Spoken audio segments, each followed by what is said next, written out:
Oh, yes. This is the Hardcore Marketing Show. I'm Casey Cheshire, your host for this epic journey. And today's show, sponsored by Cheshire Impact, on a mission to help people maximize their use of Pardot and Salesforce. CheshireImpact.com. Bam. We're live. Whoa. I'm excited for this one. I got to tell you, there are two words, and we were joking about this earlier before we got started. There's two words that strike fear in the heart of the civilians of the world. Those words are attorney and marketer. And today I'm talking to someone who is both of these. He is a licensed attorney. He is a digital marketing advisor, works with an agency that actually helps attorneys. We're going to talk about that. So we're going to talk marketing. We're going to talk legal. He has podcasts. And that's in fact how I found him, listening to one of his podcasts. Founder and president of Attorney Sync. Gyi, welcome to the show, sir.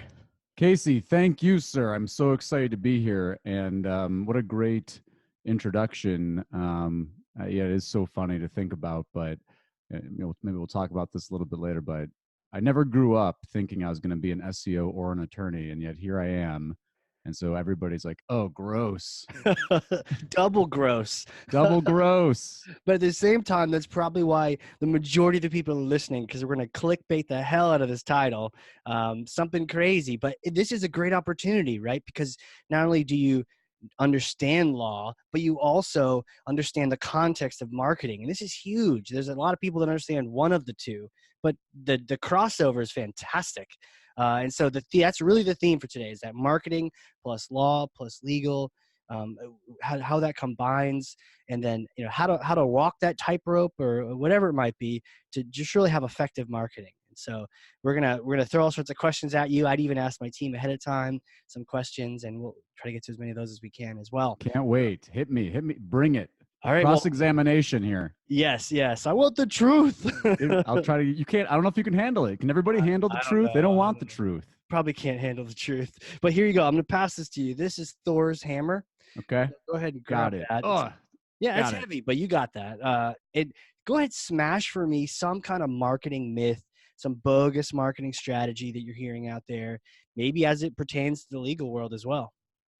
Yeah. So as you mentioned, we work with a lot of attorneys across the U.S. And so the myth, and I've been smashing this myth now for 10 years, and I still smash it because it still comes up, is that people don't use the internet to hire lawyers or professional services providers.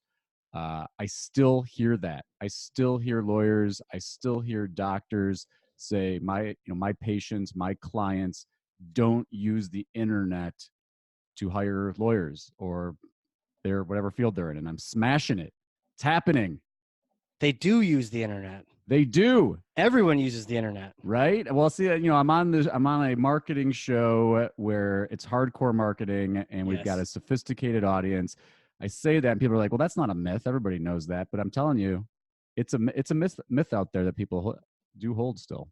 Is it around the idea that there's some types of leads, some types of customers that are just hard to get to, the CFO for one, or attorneys, or professional service folks? Is that just some of that? I think there's traditionally, and I actually just did a talk that was called "The More Things Change, the More They Stay the Same." And the thing is this: for time out of mind, lawyers, professional services providers, but even to a certain extent, many other businesses as well, have known that people hire people based on their knowing them, liking them, and trusting them.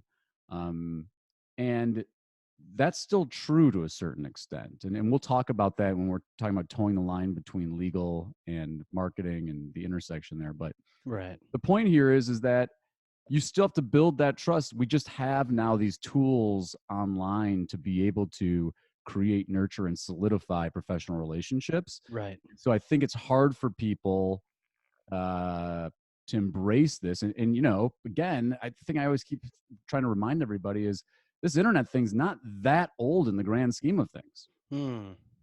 And so we're still figuring out social norms. We're still figuring out How are the ways that we actually use these tools to build trust, to gain attention in a positive way that's good for business? And so I think the lawyers that are resistant to that, they say, no, look, my clients, it's all word of mouth referrals. And I'm like, yeah, where do you think those word of mouth conversations are happening? Right. Where are they happening? Internet, Facebook Internet, Messenger, WhatsApp, review email, apps. Yeah. all these places that we know. But private Facebook groups has been a huge one.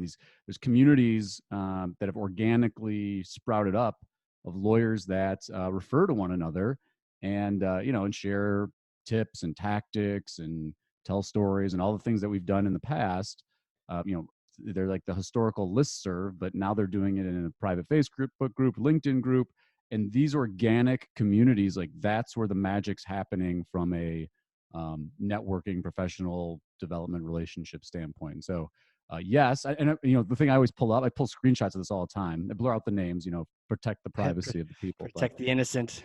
protecting the innocent. But you see it. People are, if you go on Facebook right now and search for lawyer plus recommendation or something like that, you will see people actively asking, hey, I'm looking for a lawyer. And if you go into these private Facebook groups, you'll see lawyers saying, hey, I got a potential client in this area. I need who's doing this work, who's great. So that instinctive know, like, and trust is still there. You still want to make referrals to people that you can trust, but it's happening on the web. What I like about this conversation is whether or not you market to, sell to attorneys or doctors or someone in the healthcare space or the finance space. It almost doesn't matter, because what this is showing is there are places you just need to go find them. Keep your eyes open. So you're right. I Googled lawyer recommendation, and I see some groups. I see some people I'm connected with. I need to file a utility patent. The person who wants 16K, is that cool? Is there someone you would better recommend? Like, there it is, right there. People are asking, and so you're smart then as a marketer with your clients to help them be there when those questions get asked. Know your audience. Where's Yeah. that audience? That's what I always tell people too. I'm like, you don't have to be a marketing expert to realize. Just go stand outside and look around. You see all those people looking at their phones. What do you Yeah, think they're doing? they are They're playing connecting. Bejeweled Blitz. That's right. It's all Candy Crush. Candy Crush, that's it. That's the new one. The new one is Candy Crush. You know what's funny? You never get to the end on that. That's part of There it's is by no design. end. They My mom built it has that way. tried. She's gotten pretty far. It's funny, and she's so far, I don't even know I can't even read the screen of I'm like, why don't you just click there? She's like, no, those don't click anymore. No, you have to burn the chocolate to make and I'm like, okay, I'm out. I'm like basic level guy. So, Wild okay, stuff. so I what always are the different not to places you're going to? Because this is great, like ideation in terms of where we could look for as well. Private Facebook groups, knowing your audience. Where else is your audience? What other things do you use to find them? LinkedIn groups. Well, there's step one is to really. I think the measure twice, cut once really applies to this, because I think as marketers, we don't spend enough time on the research part. We jump in, we love to hypothesize and iterate and look at the data and adjust our ads and change bids and customize audiences. But before we get to all of that, the conversations about demographic information and psychographic information, market research, really getting into the mind of our target audience, I think we'd be better served spending more time there. Mm, And so, what that helps us, though, to answer your question, is that helps us understand where they are, and it helps right. us understand what their issues are. In the legal context, one of the most common mistakes that, or really opportunities is a better way to frame it, is that they're the largest segment of the audience, the potential client audience, doesn't even know they need a lawyer yet. They're doing research about a life legal issue, and Right. if you can be there to have that conversation and to build trust before they even get to the point where they need to know they hire a lawyer, you've already built in that you're in the consideration set. So, Yeah. I think this is another thing, another myth. I guess here's another myth to smash. Smash away. That it's direct response only world, right? Everybody's into direct response. We love the attribution of direct response. We'd love to show an ad with a tracking number, and we see the call comes in, and we can tie it back in our CRM. That's not to dismiss. Attribution is really important. For But sure. if you look into your analytics and see, if you go into like multi-channel reports and see the journey that your consumer takes before they hire you or buy from you, it's a lot more.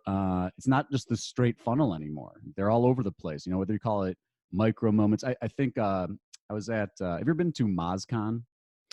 Oh yeah, like the SEO one. Yeah. So Like SEO Moz. I I love live those in guys. SEO world, and so years Oh, ago, Marty Weintraub. Give a shout to Marty Weintraub. He's at AimClear up in Minnesota. Super smart marketer. cold up there. It's very cold. Well, I'm in Chicago, so it's like slightly. I actually think it's colder here, but they have more snow.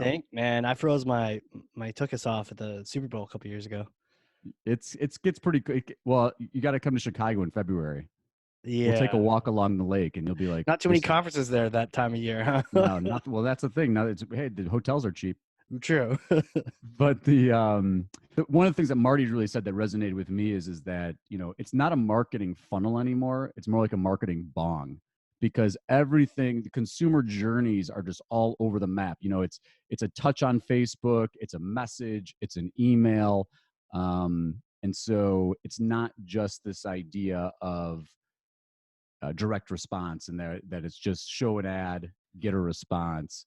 There's a lot more going on now, and so I think as marketers we need to be able to adjust to that. But back to the original. I kind of went on a rant here. Back to the original point, which is that it's not that direct response marketing doesn't work, but there's just so many other ways to engage with an audience over time and nurture that audience through the buying cycle, whether it's for law or for buying T-shirts. Yeah. I mean, it could be anything. So, on that note, I've got an attorney here. I'm sure we're on the clock. I'm gonna get the invoice later. Yeah, the meter's running. Meter's running. Well, my meter's running too. So we'll see if they cancel each other out. I'm sure your rate is much higher than mine. Probably not. I know those legal rates get pretty tasty. We don't do hourly anymore, so no hourly billing for us. So well, I hear that's a good thing. Yeah, to get out of that more flat rate. I don't know, unless you're a big firm, like in the firm. Well, I always call it the billable hour. It's like the cab to nowhere. Like the meter's running. You're driving around the city in the cab, but where are we going? Yeah, what's happening? Right. The end result. Give me that document. For right, sure. Getting the document. Right. Sometimes not even the document. Sometimes it's just like we wrote it on the cab to realize we don't even need the document. Oh, well, that could be worth it. Save you the time. So here's the question, right? So we get all these questions ourselves to say, is this legal? Is this not legal? I'm sure going to start asking about several specifics, but do you have a general approach to, staying in the good graces of the legal system when you're doing your marketing?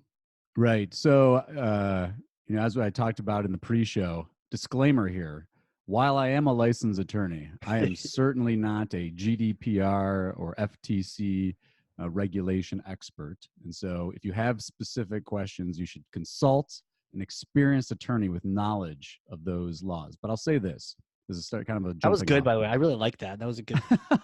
Did you say that before? I mean, all I do is write website disclaimers all day. So. Right.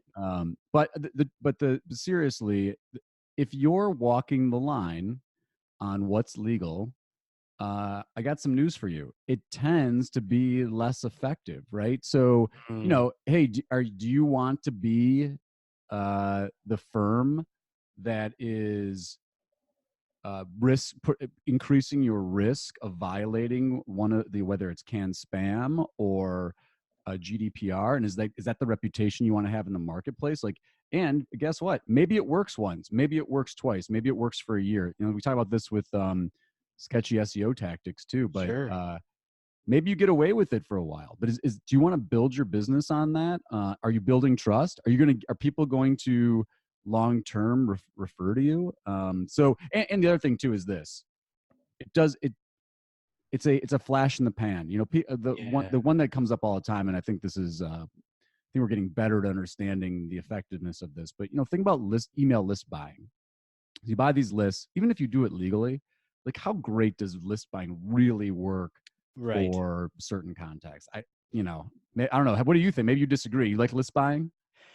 Well, certain systems, we do a lot of work with Pardot, Okay. like forbid it. It is for verboten. It is like you cannot do it in their Can't even policy. do it. Right. But a lot of marketers do. And so I just sort of accept out there that a lot of the way we do, it's kind of like the status quo old way of doing it. I want Right. people to move forward into some of the better channels, because you're right, it doesn't. I mean, when you spam people, especially if you send your terrible email at them, they're just going to hit spam report. If you get enough of those, Pardot actually reaches out to you and it's like, okay, where'd you get all these people from?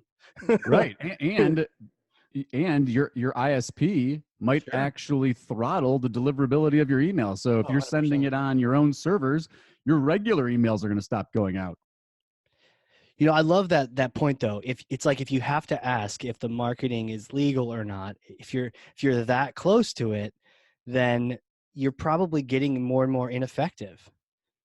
Exactly. And that, it's the same thing outside of internet world too, right? So, if you're walking a gray line that it's like this is dicey stuff. I think one of the things the internet does though is it makes us feel like we're anonymous. So it's like, oh, this happens online. So there's no law. Right. Like this is the Wild West on the internet. Like Woohoo. I can't get in trouble for this stuff.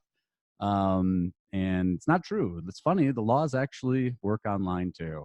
Wow. They find you. They found the guy that started Silk Road. So if they can find him, they can find anybody. Well, I mean, look, he's one of the biggest GDPR violators, biggest fine, at least that I saw. I don't know if this is the most up to date information, but I think the biggest GDPR violator is Google.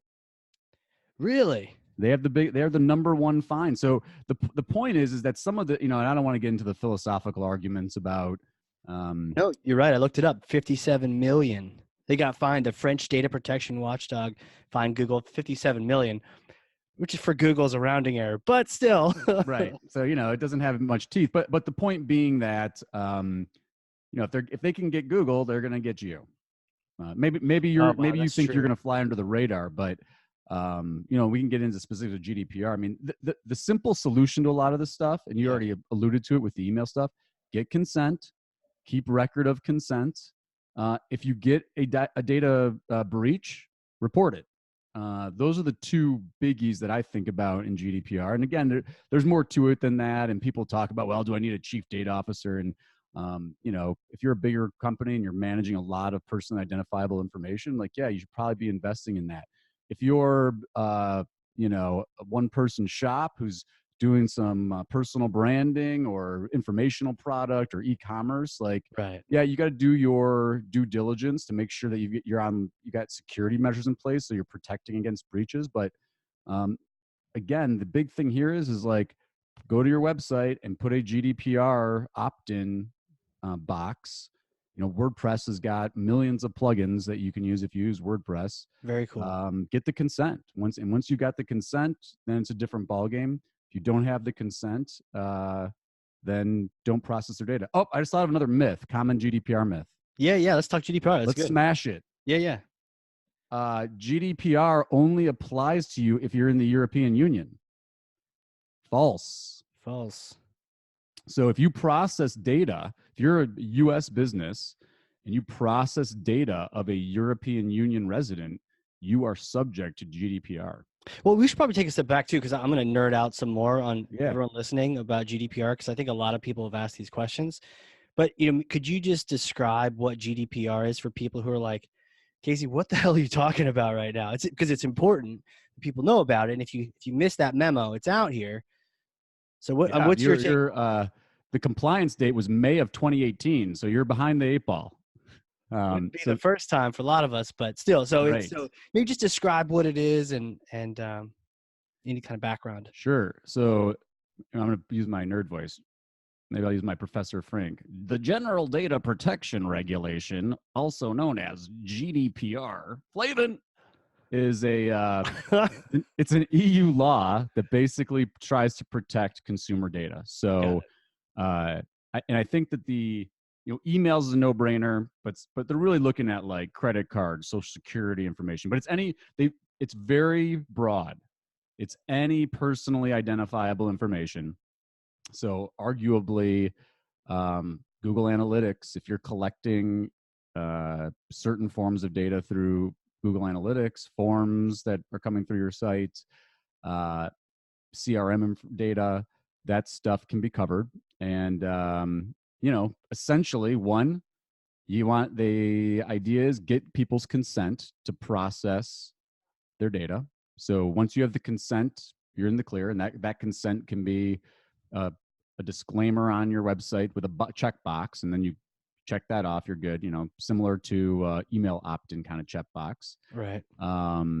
There's some other aspects to it, but mostly it's about getting the consent to process the data. And then two is if you do have a breach, if someone hacks into your system and you've there's some things you have to do to like prevent against hacking, but it's not like you don't have to be like the NSA or something.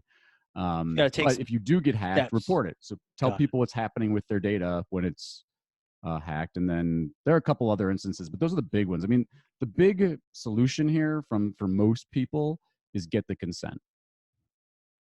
Because right at the very beginning, you do that and you head off a lot of problems. There's less surprise from people.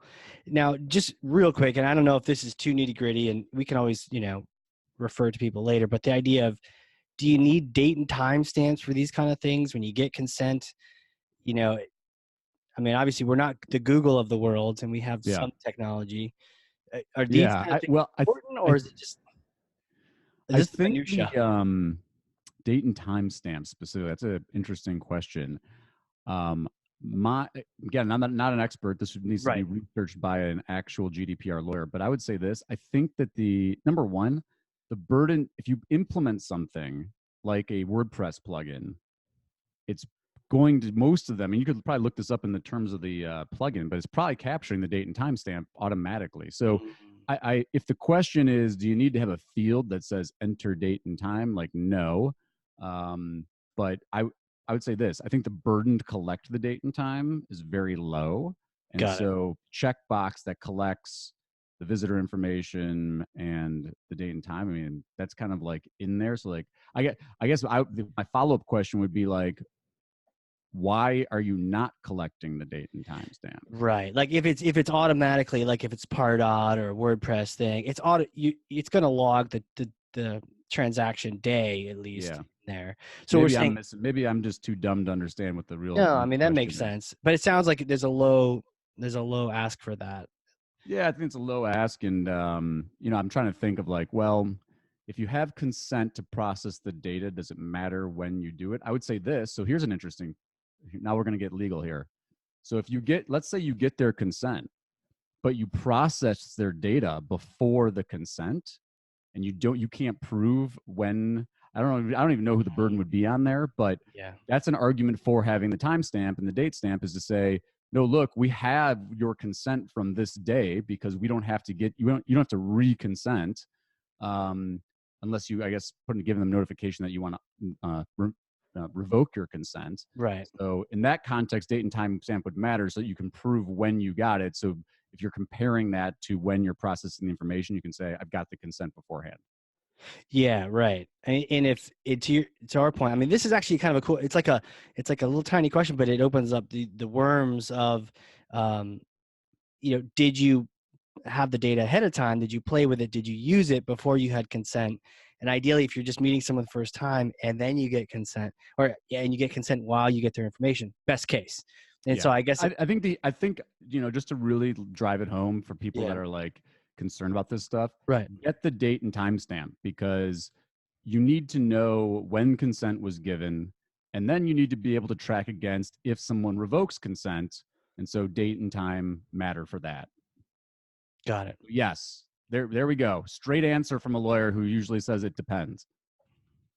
Now, did we start out saying it doesn't matter, and now we're saying we do need? Well, I didn't say it didn't matter, but I think I hedged a little bit. I said, I guess for me, I was really trying to dig deeper on the question of like, is there something going on here with the date? Is date and time not just built into the process? Like, because it should be. It should be, yeah. And if it's not, make sure you get it. But if you've got an app, just make sure your app has it.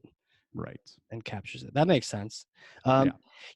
Another question, it's your fan questions, right? So for GDPR, protecting data is important, and then if you don't have consent, you got to get rid of their data. You got to erase it. Purge.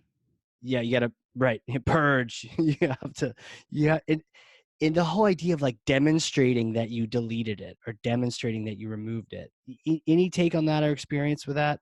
And how do you keep a record of the fact that you deleted it? And it's all kind of Yeah, and then the issue is like the bigger issue there is really, did you really delete it? Like you think you deleted it, but then like right. is your whatever you're using backing it up? We run into this with like data retention policies all the time. Of like how, even with regular, forget about GDPR, like do you have an obligation to keep emails, or does your company have a policy about how long you're retaining data and what you're doing with it? Because part of this movement in the EU too involves the right to be forgotten. And so if someone says, I don't want you to have any of this stuff, you got to have the ability to delete it and then to certify that you deleted it. And So so how do you keep track of the fact that you deleted it if you've deleted it? yeah, and it kind of depends on what we're talking about, but most software will have a for people that are not sophisticated, track changes, so you Sure. can see that the item was the actual data element was deleted. Got it. But if you're doing, and again, I don't want to be presumptuous. If people are trying to get consent by hand here, like Hmm. um I would you'd be looking at an affidavit saying, I certify that I deleted this data, and then the question is like, are you lying or not? And those are the issues for the courts, at least here in the US. But we're going deep down here. I A mean, I little think deep, most yeah. of this is handled, like if you look at this is another good point though, that people should think about. Nobody does, even we've got Right. clients who are lawyers and they don't even do this, what I'm about to suggest. Read the terms of your software. Some software lays out what their data retention policy is, and some of them policies, they'll be like, yeah, we keep your data on our servers for 5 years, even if you delete it. So like if I'm using like some kind of tool, whatever it is, and I click delete, guess what? It's still there. I mean, we even hear these stories about like Dropbox. So you think you deleted something on Dropbox, but Dropbox is backing up your data to other cloud servers, and like technically it still exists out there. And so then the question, and then we get in now we're really on the edge of Mm, what's being fought about in the right. courts, and what the obligations are. And so I also think too, it's like uh, these are all good things to learn about, Right. um, but I also don't want to like paralyze people. If you're, and this brings me back, for full circle, Yeah. which is uh, if you're not misleading consumers, if you've got proper disclaimers and consent, if you're following basic data security best practices, you're going to be in pretty good shape. I mean, these laws are really not. They're really trying to say, look, big tech, we know you have all of our personal information. We want more control over it, Right. and we want the ability to say, you can't have it anymore. We can revoke our consent. But again, if you're looking for ways around GDPR and CanSpam and consumer protection statutes in the U.S., like you might be in the wrong business. Sure. Sure. Sure. Or if you maybe you're selling sham wows or something. Right. Right. You got bigger problems than GDPR. Right. So GDPR, I mean, is probably one of the more aggressive ones. What do you seeing back in the States with, CanSpam and the local U.S. market? Good old US of A is still a pretty wild west. Nice freedom, right? Yeah, Freedom. right. Freedom, let freedom ring. So the major one that you brought up that we talk about, there's really two that I like to talk about, and maybe, well, we'll start with the with CanSpam. So Yeah. the FTC, Federal Trade Commission, has a CanSpam Act, which basically says you can, but if you're going to cold email somebody for a business purpose, then you got to do some things. Number one, don't use false or misleading header information. Don't use deceptive subject lines. Deceptive. I always get into this. It's like, well, what's the difference between deceptive and persuasive? And It's like, oh, marketing, right? Yeah. right, market. And again, full circle. Like, there's so much crossover because, where is that line between persuasion, even in the context of court, right? So like in court, we persuade with the evidence. You can't lie. You can't lie in court. Lawyers are held to really high standards for false and misleading information. But on the other hand, choosing how you present your evidence, the intonation of your voice, like that's all persuasion stuff. And so, anyway, I digress. Back to the FTC. Don't use deceptive subject lines. So if you're using something that's like patently false in your subject line, that's an easy one, right? If you say, I'm selling you a blue shirt and it's a red shirt, that's fraud. No good. Oh, geez. Wow. Identifying the message as an ad, that's a big one. And we talk a lot about the disclaimers, like put disclaimers on your websites, put disclaimers in your terms of both on your terms of service. I usually say put them in the footer too. Put them in your email messages. Say that's an ad. This is an ad. And the FTC doesn't say you actually have to say that, but the safest play is to say this is an ad. Of course, marketers will say, well, like, oh, well, that's going to crush my conversion. It will crush my conversion. Yeah. Right. So you get they give you a lot of leeway, but put it in the footer of the email. This is an advertisement. I mean, again, like you said, Pardo. Is it Pardo or Pardot? I hear Pardot. Both Yeah. Pardot. It's those French Canadians invading. Everybody thinks I'm, that's another long story, but I'm actually not French Canadian. I'm actually Greek. My full name is Gyi Tsakalakis. My mom started calling me Gyi. Everybody thinks I'm French Canadian. We'll talk about that later. Tell people where you're located. That's another one. Put your real business address in the footer. Give people the ability to opt out of receiving emails. Again, Pardot and MailChimp and ActiveCampaign and all these marketing automation tools, they have, that's usually built in. Yeah. Pardot, you have to either have a one-click unsubscribe or a link to your preference. Right. Well, and the reason that one of the reasons they do that is because a lot of times you're running the mail through their servers, and so if their servers get hammered, that's But I say let them manage it. They're the experts. So let them manage it. Right. And then honoring opt-out requests. So if someone tells you don't send me emails, don't keep hammering them. And then obviously if you're outsourcing your marketing, make sure that they're following those rules. So, because you could technically, if you hire somebody to do it and they do something, you could be on the hook for what they're doing nefariously. How much more clear is this CanSpam regulation? This is fantastic, right? Hey, follow these steps, then blast away. Blast everybody.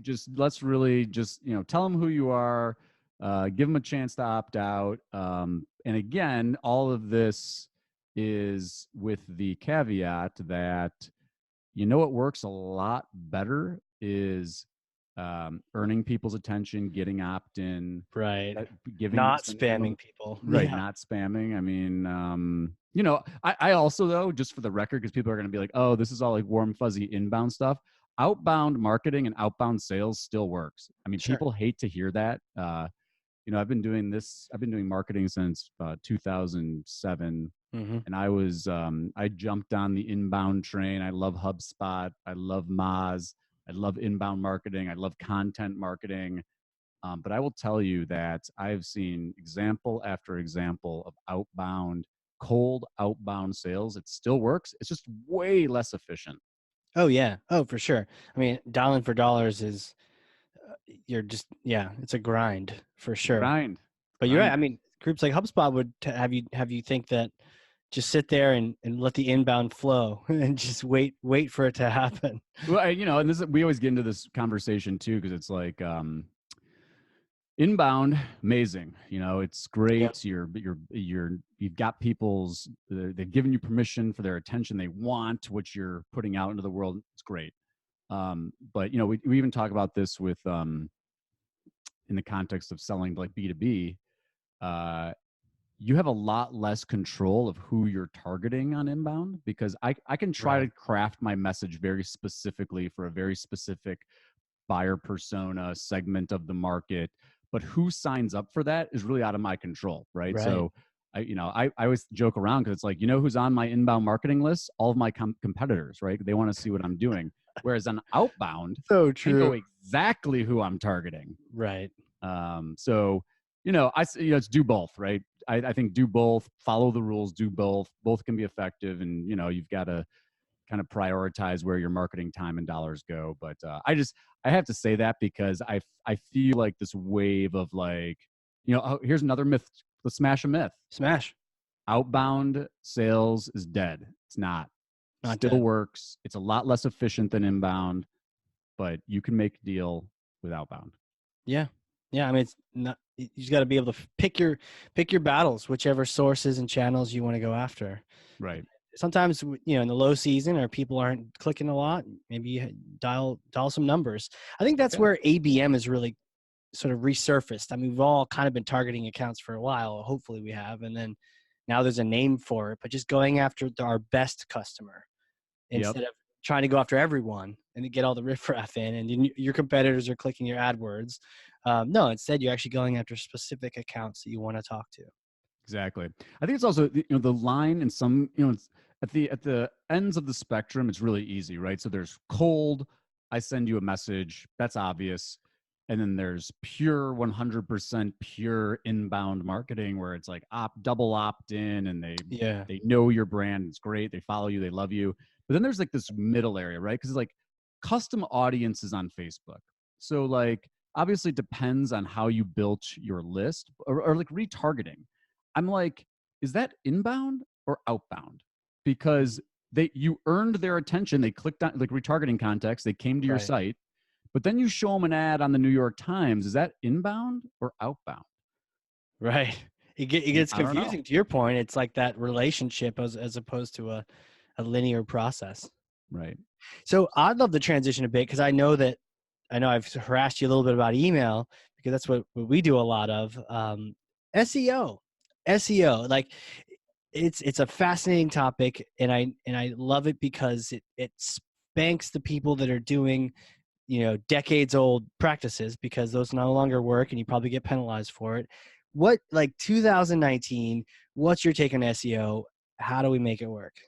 So I'm in very small circles.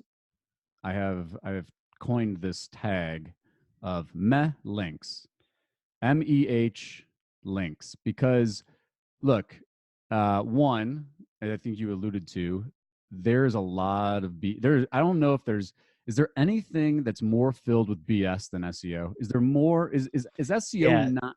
Isn't it like it's like the pure snake oil of the day? I was just gonna say snake oil. I've met so many scummy SEO professionals, quotes unquotes, that they're like, look at your Google traffic. Look, it's increasing. Well, yeah, I'm alive. My Google traffic's increasing. Actually, it doesn't even mean that. All that means is that somewhere on the internet, a JavaScript fired that sent information to Google Analytics. Right. Some spider crawled my site. Yeah. Right. And it's like everything else though, right? I mean, let's even not to get too like historical here, but the reason that people were able to sell snake oil is because there's a huge lack of information and people felt desperate. So, someone stands up there with a bottle that says, this is going to cure all your ailments. And you're like, oh, thank goodness. And you don't know anything about science. Then you're like, yeah, I'll give it a try. So same thing is true with SEO today. People they hear about it. It's funny. Every time like I see something in the mainstream with SEO, I'm like, this is actually good because the only way to combat the snake oil is to get informed about how search engines work and what they're doing and yada, yada, yada. But so I say meta links because at the end of the day, and I know you're going to get people that are like, that Gyi guy you had on there's full of shit, but links still drive the engine at Google. Google takes in a ton of information. Yeah. Google would love to be, so what they're trying to do is Google wants to they want to build the matrix, right? They want to build the world on their servers and then be able to say, I know who Gyi is, and I know who Casey is, and I know where Home Depot is. Like I have that entity information. Yep. And they're moving in that direction, but they're not there yet. So if you got to get the basic blocking and tackling right, like, if you've got, this is the other thing I always tell people too. It's like, well, people are like, oh no, it's all technical SEO. And I'm like, well, for bigger sites, I think that's true. And if by technical SEO, you mean making sure you have a robots txt file that's not disallowing the spider? Like, yes, that's basic blocking and tackling. Like, do you need to have a title tag on your pages? Yes, you do. But if you're going to invest time, if you want to get the competitive difference makers, you want to get away from just the basic blocking and tackling, find ways to earn links from other websites. And I don't mean buying Forbes links or buying Inc.com links. And for us, and I think there's another distinction here. So you got me talking SEO and I'm drinking coffee. Like, I'm just going to rant. I So love it, I man. apologize All in day. advance. Yeah. So if you're a brick and mortar, if you're we're a law firm, for example, that's what we work with. Yep. If you're a restaurant, you're in a totally different world of local SEO. It's not even like the traditional 10 blue links type of SEO. You got to get map packs. And so that's you got different algorithms going on in there. But I will say this, the thing that we see, if you got people on that are listening today and you're a brick and mortar and you're trying to get in a map pack, local topically relevant links make all the difference. So to give you a more specific example, if I have a pizza place, the best link I could get from somebody else would be from all the other pizza places around town. Of course, they're my competitors. They're never going to link to me. So then you work backwards and you're like, okay, well, other businesses in the area, schools, Yeah. University. local Here are the news pizza organizations. places in the area. Yeah, Yeah. that stuff works really, really well. And again, part of that is it's not, and I know, because I know the SEOs that are listening are gonna be like, well, there's no page rank in local SEO. And I'm be like, okay, look, I'm not even gonna try to get into this fight with you. All I can tell you is this. Same thing with my disclaimers about a lawyer. Here's my disclaimers as an SEO. I don't work at Google. I am not an information retrieval engineer. I'm not a search engineer. But I will say this, doing this 10 years, when clients come to us, the ones that end up showing up in the local pack results are the ones who earn solid local links from they're topically relevant or location relevant. And the other thing that I will say too, and another great local SEO expert, Greg Gifford, who's also a friend. He's in the automotive space, but there's a lot of overlap with some of the local SEO stuff that we talk about. He's doing a great, he's got a lot more visibility than I do, but he's doing a great job of smashing this myth. So we're going to smash another myth.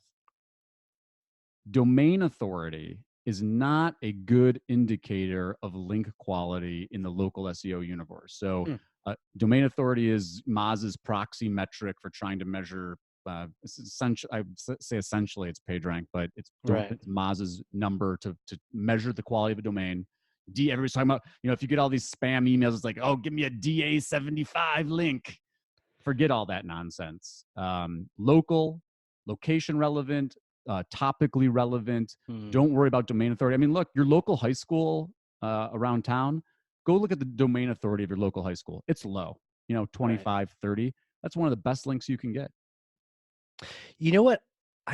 What I'm stoked about, I mean, other than Google buying and companies like Boston Robotics building like the Terminator, other than that level of Google and them identifying all of our faces and probably our DNA, other than that is the fact that they've gotten so good at their search that a lot of the scammy stuff falls to the wayside. And if you just are like back to that earlier thing with the legalities, if you're just a good place and people are recommending you and you can encourage that, yeah, it's like good. And even for B2B, good content, it's shared, it's social, you're providing value, people are linking to you, you're just being helpful in the marketplace, then like they've gotten so good they pick up on that now, as opposed to like you bought 1,000 links from some other country.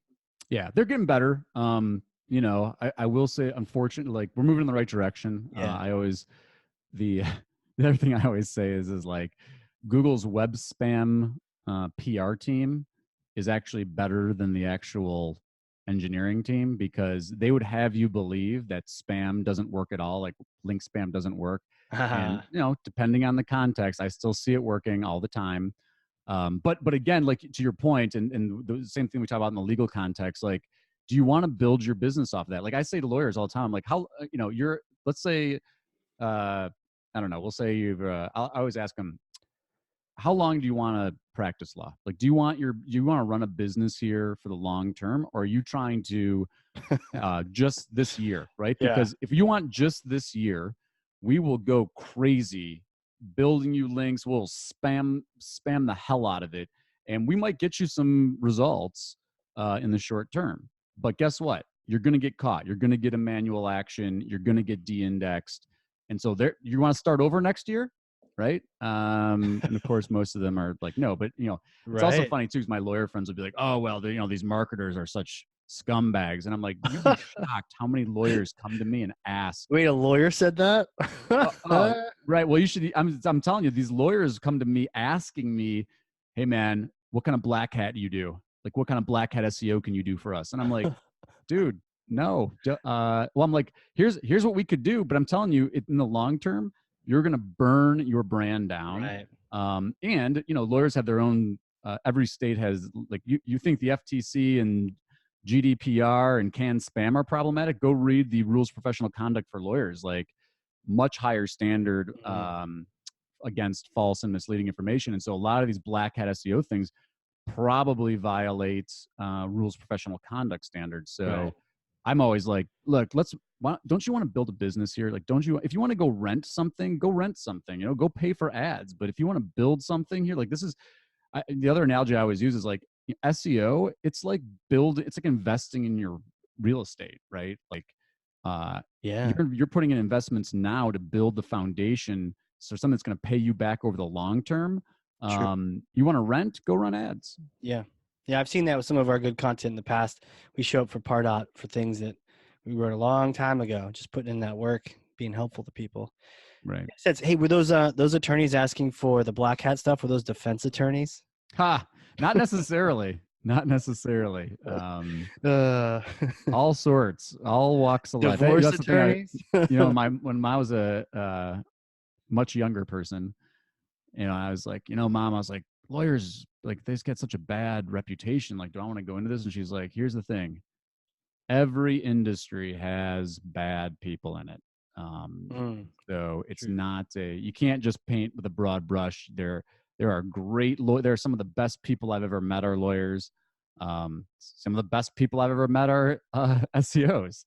And also some of the worst on both of those. So Right. I don't know. I think we tend to paint too broadly a brush there, but especially, the other thing I always say about lawyers is, you might hate a lawyer until you need one, right? That's true. Then they're your best friend. And your best, when your freedom's on the line, there is nobody more important to you in the world than your lawyer. Yeah, or you're being assaulted by some other lawyer. It's great. It's almost like the Calvary's coming in to take care of you, protect you. So, yeah. You're right. It's a good call. And people like Randfish and other folks, in the SEO world, I can see that there. Not only are they classy dressers, but they seem like pretty cool people. So. Yeah, and I think a lot of them too. Like, if you think about it, like, and they've, there's some let's call a spade a spade. There's a lot of their own interest in their generosity, but so many of them are generous with what they publish and the time they spend trying to educate folks. Right. And so, for myself, like, a lot of the leaders in the SEO community, like that's what I built my business following, HubSpot, even David Meerman Scott, like these, Yeah. they really helped me a lot in my transition, because there wasn't in 2007, at least to my knowledge, there wasn't a master's level class for search engine optimization. For sure, you had to sort of figure it out, or ask. There might be now, I don't know. Yeah, ask Matt or Rand. Yeah. Very cool. Do you know David? I do. I had the pleasure of meeting him. He was here in Chicago speaking, and I got a chance to meet with him and talk to him. He's got a new book coming out, which I'm super pumped for. January. Fanocracy. Yeah. Give him a plug. I'm trying to get him to. Have you ever had him on the podcast? I have. He's scheduled. He's going to be on here at some point. Nice. So. Yeah. Well, I want to get him on mine as well. So I'm trying to plant those seeds. So make it happen. If you're listening to this, David. What I'll do is I'll just talk about you on his show. I'll be like, you know what? He'll be like, who? I was chatting with this amazing attorney who just knew so much about marketing. You should chat with him. Watch it all happen, and then people will be like, I know what you're doing there. Yeah, it'll be like, look, podcasting works. Hey, speaking of podcasting, like you have two shows now, or 2 shows. So we do yeah. one. The shows are clienting, which is Okay. it's actually the same 2 hosts. It's myself and Kelly Street, who I work with. But clienting is more, we get lawyers to come on and actually talk like in the trenches about what they're doing for client development, both online and offline. And then we do a show for a legal talk network called Lunch Hour Legal Marketing. It's still in the context of legal, but we have more we try to get high profile marketing conversations going with some of the experts and leaders. It's not as, it's the audience's lawyers, but the guests tend to be more marketing types. Right. That's where we'd go to. That's Yeah. cool. I'd like that because you're in 2 separate ways. You're talking to your future customers, staying in the loop with them, and at the same time, you're still learning and staying fresh by talking to experts on the lunch hour. Yeah, and the thing you'd asked me this, I think in the prep, like where are your thoughts on podcasting in general? And I think it's one of those areas like everybody's on the podcasting wagon right now, but They are. it's just another medium. And the thing is, if you're comfortable doing it, if you're comfortable having these kind of conversations like this, some people prefer to write, but unfortunately we are so busy that we don't read as much, and so podcasting Right. is a great. I mean, I love podcasts. I mean, I'm fortunate enough to be able to walk to work, and so I'm podcast all morning. I did you ever listen? Now that we're talking about podcasts, Yeah. what are your favorite podcasts? Absolutely. For sure. Joe Rogan. It's a Yeah, that's a good classic. one. Sometimes when I'm doing my own podcast, I catch myself reacting the way he would, which is really weird because you've listened to him so many times. And then I also, should I do this or should I do that? I'll do like, what would Joe Rogan do? Um, You gotta get the also, bracelet. yeah, yeah, I do. I got to get the American flag and the flamethrower and have you hold a sword before the show. Uh, there's also Hardcore History with Dan Carlin. I was gonna bring that one up. Were That's you? one of my favorites. Yeah, isn't that so good? So, and the thing is too is like we not to get too philosophical here, but we really need that education. And so Dan Carlin does such a fantastic job of getting you excited about it and telling the story and the nuances and the details of these, even going back to the the original shows talking about World War I, World War II. I mean, it's so engaging. I mean, anybody that's listening now, I highly recommend Hardcore History. Yeah, Dan puts so much work into that. I mean, all the Yeah. prep, he reads all the historians and he'll tell you, look, I'm not a historian. It's like, Dan, you are at this point, you are, but you're, I know. he I feel like Hardcore History should be the elementary school history curriculum. yeah, I wish that was what I had in school, Me because I too. would have paid attention. I would have just, oh, class is 3 hours long, but yeah, it's like story time with Professor Dan. Let's do this. Totally. What is it about it? Because he does a lot of prep. He cares. He's passionate about the topics. He dissects situations, and he'd say, and you hear his voice. Your professor voice earlier. He gets all like, oh, in the battles that he has, you can feel him like feeling it and kind of describing what's happening. It's crazy. Yeah, I mean, I think it's one of those examples of like anytime you see someone who's just a true expert at what they do, and they're so well read, and they can go so deep. It's like any kind of craftsman. Like, have you ever watched like a really amazing like woodworker? Like, you Yeah. just watch them and you're just hypnotized by the Right. craft. I'm hypnotized by people framing walls. Honestly, Right. Right. Exactly. No, it's exactly right. Yeah. Same thing. I watched my nephew when he framed this whole wall in our basement by himself. I'm standing there looking like a dummy, helping him, and he picks up the wall frame with his toe, an inch off the ground, so that it's in place, so that he can like and I'm just watching It's in so awe. cool to see that, where it's just like that culmination of all of that experience and knowledge, and just on display. It's all, no matter what the context, watching that is just always spellbinding. Yeah, the passion too. If you can tell when someone really cares about something. If they don't, it's like instant checkout. But if they do, you're like, I don't really care about XYZ, but this person's really into this. Let me Exactly. just kind of pick up off their energy. Yep, exactly. You feel it. Those, as our friend David Meerman Scott would say, it's the mirror neurons. We're watching them and engaging with them, and it's just like, wow, Jeez. feel it. It's like a Jeez. biological thing. So, Gyi, who are you, man? We've talked SEO, podcasts.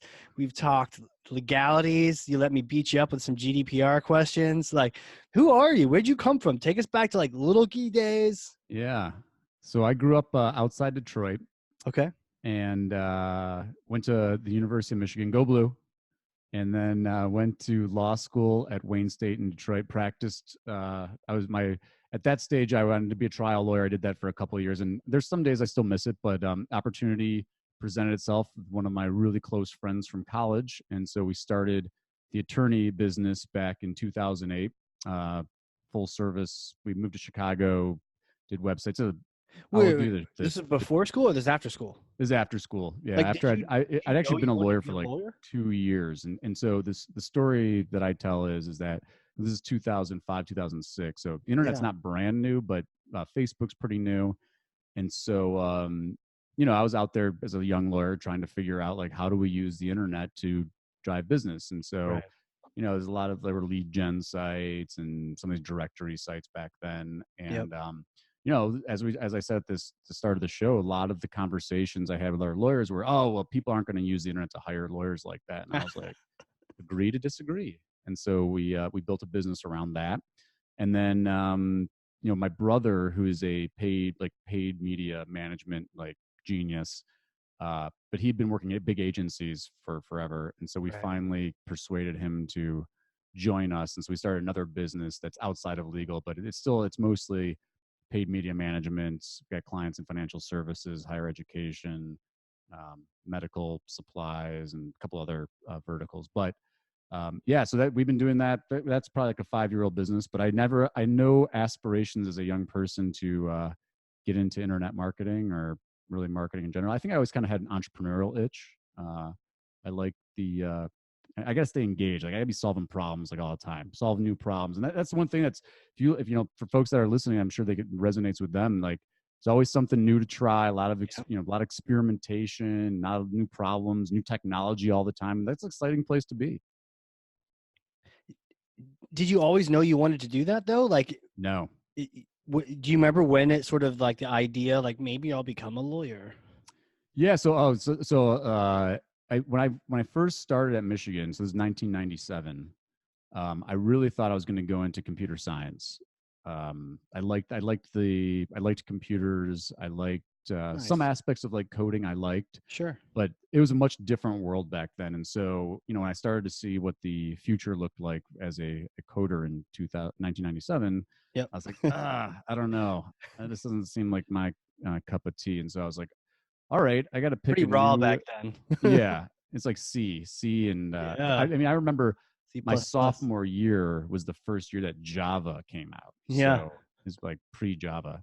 But in any event, I was like, oh, I got to figure out a new major, and so I actually majored in philosophy, which I love philosophy. I think that we should be. That's the other thing. History and philosophy, like we need to reinvest, and civics. But love studying philosophy. Unfortunately, there's not a huge practical market for philosophers these days, unless you're going to go into Right. academics. And so I started investigating being a lawyer, but I didn't think. My mom always tells a story that when I was really, really young, I told her that I wanted to be a judge. I can like Nice. barely remember that. I was like, okay, mom, I'll take your word for it. But so I had some interest in it, but I was super into history, super into philosophy. Yep. I went to law school. Law school is essentially history, U.S. history class, maybe some British history because the common Got laws it. develop from that. But was really enamored by being in court. I wanted to be a trial lawyer, right? So I Mm. wanted to try cases. Well, you look I like you're was straight out of Suits, so I could see that being. Yeah, right, totally. So I was super into that. Did that for very drop in the bucket before my partner and I decided to start this business. But there's aspects of it that I miss. But yeah, my trial skills now at this stage are way too rusty. So I don't think I'm going back to I don't that. know, man. But Podcasts keep you fresh. yeah, right. Yeah, exactly. So, but So yeah, I was really enamored. I think I watched yeah. too much Law and Order. I love that. I didn't see any of the bad side of practicing. I mean, it's a very demanding career. Super cool though, and I'm a true believer in this. Lawyers are last line of defense against the government, That's and true. I won't get into all that today. Freedom. Freedom. Totally. Yeah, it is. There's a lot of work to it. I mean, just like with doctors, a lot of work with the legal side. As much as we like to rag on folks, yeah, I mean, there's some intense studying going on. That's not your average communications class.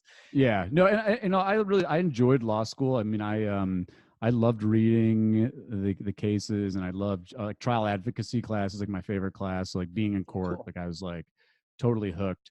But I also had this kind of background of like, I've been tweaking with websites, and even in undergrad, I was like building. We would like buy all the parts and build all our own computers and stuff. So I was like into that technology stuff, and so this was like a great intersection between entrepreneurial endeavor, uh, being able to work still with a lot of colleagues that were in law, always new problems to solve, like really, and let's face it, sometimes like I'm quote unquote general counsel for my businesses. So when those issues come up, I've got to Sure. have those conversations too. So I'm the Sure. legal department. You're a great guy to have around when those questions come up. Well, I appreciate that you have that perspective. They probably heard your disclaimer a couple times though. Well, Right. now I'm not officially I'm not a contract lawyer these days, but let me tell you how this. Um, Exactly. Right. And we obviously retain outside counsel to make sure oh, that for I'm not sure, screwing everything up. for sure. Now, question: when you were, back in school in Michigan, classmates with Tom Brady, uh, Right. Love. philosophy, Oh man, were Tom. you at the Tom same time? terrific. Yeah, in fact, I worked at I'll tell you this, and people had different experiences with Mr. Brady, but I was a bartender at a bar that he came in periodically. Super nice guy. He was very Cool. nice. But he also wasn't, world champion, the GOAT, Tom Brady back then, right? Sure. Yeah. So Was he like a backup quarterback for a while too? backup Was even quarterback. Yeah, we had Drew Henson too. Um, at that time. I think Drew Henson started Tom's junior year. Brady started some of the games, but he wasn't like the way you think about him now. But yeah, wasn't he was a Johnny very football, but look how it worked yeah, out he was a for him. very nice. I mean, I always said he was a nice guy. I thought, but Well, that's good. Good to yeah, hear. Good yeah, to hear the I'm a total report. Michigan homer though, so I'm like the wrong. If you're asking for a critical opinion of former Michigan players from like the late '90s, like don't come to me because I am so biased. Like Charles Woodson's my favorite player all time, All time. all time. Oh, there's the I like goat after defense though. all. I coached. I was a Oh, did defensive you? coordinator at my high school for a handful of years. That's probably thinking back to little Gyi. I guess that was medium sized Gyi. Yeah. That's the thing that I miss the most. I loved coaching football.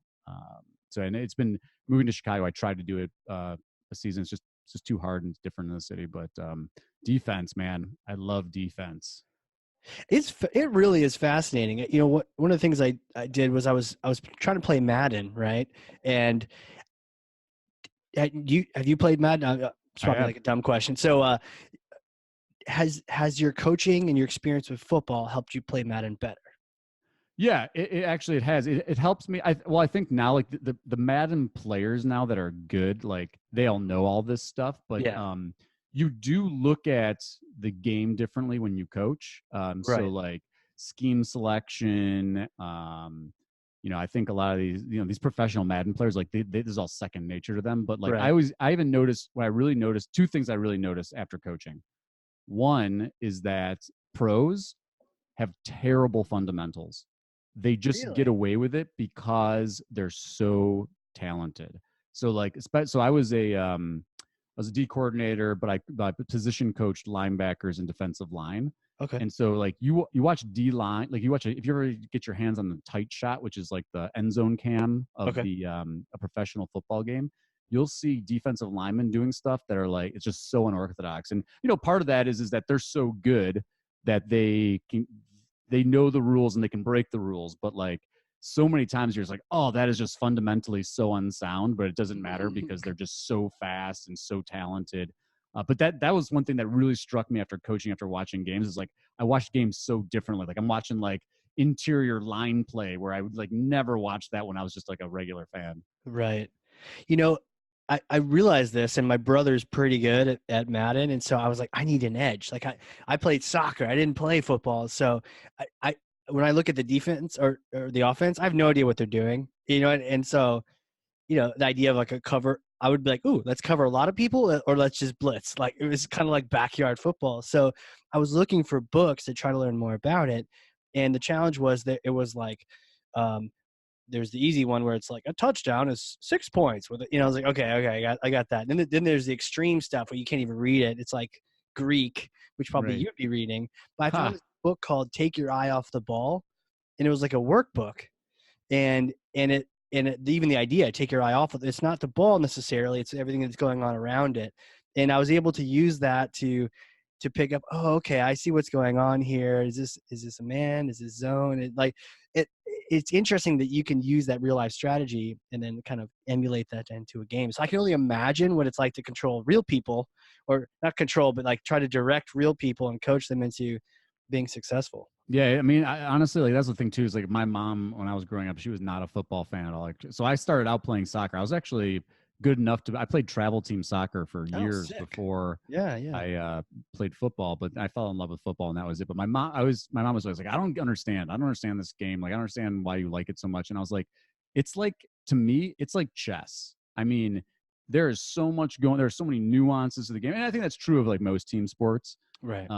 But football has so much of that going on, that strategy and pre-snap reads and all that kind of stuff, that if you really dive in, it's like you unpack it, and it's like, wow, there's so much going on here that most fans never even see. Right. I think back to the Patriots playing Seattle, not to totally make this a sports show, but I literally just watched this on YouTube, and it was that whole Butler interception at like the goal line. And people like, man, that's amazing. Actually, that's amazing. But actually, like a researcher had identified the play. The team had practiced it. Each and every guy in that position had like 3 to 6 reps with that play alone. And when Butler had practiced it, he like missed it, didn't work out. So they had practiced that. And so when they saw the lineup, they saw that. And so to your point, there's this prep that if you're just eating popcorn, drinking beer, you're going to enjoy it too. But there's that other layer. There's many other layers beneath it of the research and the practice and the prep and what kind of plays and trick people and that kind of thing. Yeah, no, I'm so hooked on it. It's like it's probably one of my biggest vices. I mean, I do the fantasy thing. Just totally, Are I'm you? totally. That's awesome. Yeah. Fantasy for me is like a donation to a nonprofit. You know, there Someone are else is guys going in to my win. league that say the same thing. Because I'm the commissioner, and I'll be like, "Hey, are you playing this year?" And they're like, "Just take my money and then don't bother me." Yeah. Yeah. Just give me Tom Brady. You draft everybody else your own teams. You'll be fine. That's awesome, man. So one last question, I'll let you go. If you were to give advice to yourself at the beginning of this marketing legal career, like looking back, you've been doing this for, you said 10 plus years now. What would you tell yourself? What would you advise yourself if you're a counsel to yourself many moons ago? That's a great question. I think my biggest thing would be to implement some of the culture stuff that we do as a business earlier. So we run on EOS now, from the popular book We do Traction, too. and We do too.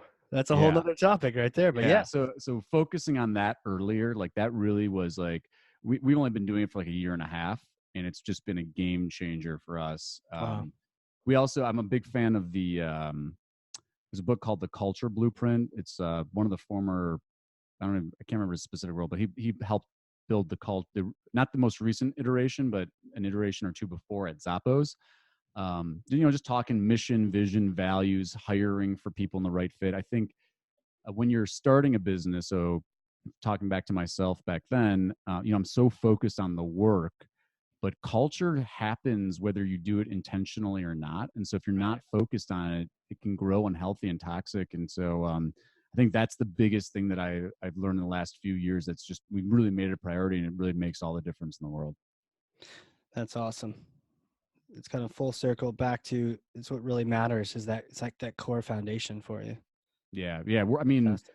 be, uh, being aligned, like, it's just like, not to take it back to football, but like Yeah. getting the right players in the right positions, like in business, like there's a lot less right way. There's not like the right offense to run, but having those core principles of like, you know, alignment on mission, vision, values, structure in place, like that framework that you like. Again, like I think that's the thing for us is like a lot of the stuff we knew, but like really having like the framework. It's like it's like going to the gym. Like got to go to the gym and I got to do some working out, but like really having the right plan to be able to go and execute on that. That's been like hugely different for us. Today is an arms day. I'm going to do some cardio. I'm going to do this. Right. Well, we do, but every day is an arms day. That's true. Something on your arm. We got to do legs. We got to do legs. Yeah. Legs day is the worst, right? So no one wants to do legs day. No one wants to do legs day. Well, this is fantastic, man. Well, where can people connect with you? LinkedIn, Twitter's, throw some links. Yeah, you can. The fortunate thing with my crazy name, you can really just search my name and you'll find everywhere I come up. But I'm most active, I would say, on Twitter at Gyi Tsakalakis. Also on LinkedIn, same thing. I didn't do the like Insta Gyi. I mean, I'm on Instagram, but it's just my name again. I figure I'm just going to be me. Yeah. So, and you can go to attorneysync.com if you want to read more about our business. But yeah, I would say I'm happy to answer questions. Anybody that's out there that's interested in legal marketing in general or just search in general, I'm always open to, love meeting people, having conversation, and open invite to you, sir. If you ever find yourself in the frozen north near Lake Michigan, what part? To grab coffee or anything. What part are you in? I'm in the city. I'm in Chicago. Okay. Okay, great. Yeah, I was just in Grand Rapids. So. Okay. Yeah, my business partner actually grew up in Grand Rapids. Okay. Yeah. Yeah, man. Next time I'm in Chicago, I'll reach out.